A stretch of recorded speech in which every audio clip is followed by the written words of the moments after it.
Morning, guys. On Proverbs chapter 30, reading from verse 15 to 24.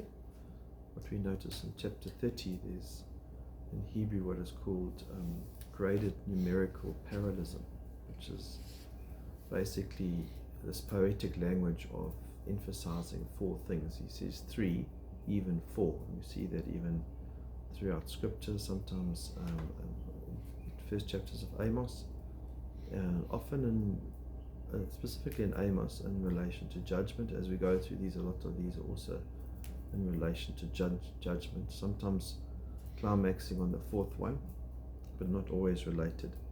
Verse 15, the leech has two daughters. It's a horse leech, it's a blood-sucking leech, a leech that often would be underneath the animal's throat, sucking them to death. And she says, give, give, give. Never gets enough, that leech. There are three things that will not be satisfied, four that will not say enough. They'll never get full. The first one, verse 16, Sheol, that's death itself. People are dying all the time. We can't stop. The moment we born, we start to die. Second thing, the barren womb. There's always people having babies, and the barren womb can never be satisfied. And we know that a mother's been made with an instinct to want and have children.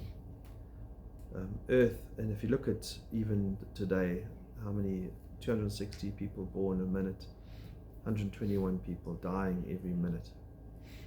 You can just see how these things can never be satisfied. Earth is never satisfied with water. The earth always needs water. When the plants need water to survive. If you plant some veggies, all you're going to do is don't water them, and they die.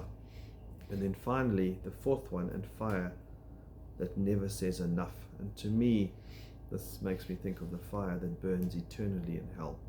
It never goes out. It can never be quenched. And so the wrath of the fire of hell. That's why the culmination of the fourth one here, just bringing the four together in that judgment. The eye, verse 17, that mocks a father and scorns a mother, the ravens of the valley will pick it out, and the young eagles will eat it. There's the fourth commandment as a promise, but there's also a warning not the fourth commandment, that's the Sabbath, but which one is it? Is it the fifth commandment, where honor your father and mother so that it may go well with you? And if you don't honor your father and mother, then you won't live long. And so the warning is, and that's why rebellious children, as we said a couple of days ago, the result of a rebellious child is death.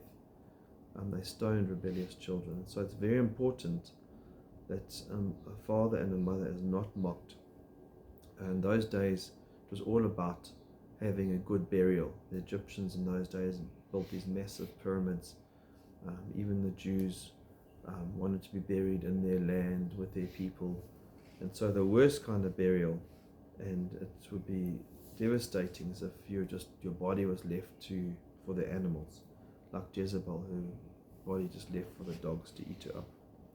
Verse 18, there are three things which are too wonderful for me, four which I do not understand.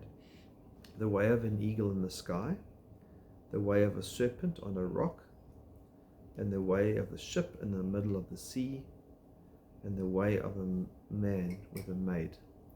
And just what's interesting with these four things is that they cannot be traced. If you think of an eagle soaring in the sky, you can trace a rocket that leads that jet line, but you can't trace an eagle. He just soars through the sky, and it's just amazing, even just flight and what he can see up there.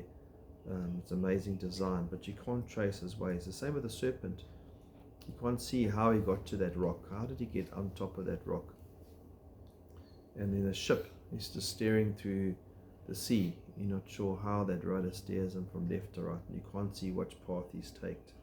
Same with the way of a maid. When a man wants a woman and he's chasing after a woman, he does it. That love comes in a way that's behind the scenes. You can't see how he won that woman's heart. And so when it goes on to verse 20, this is the way of an adulterous woman.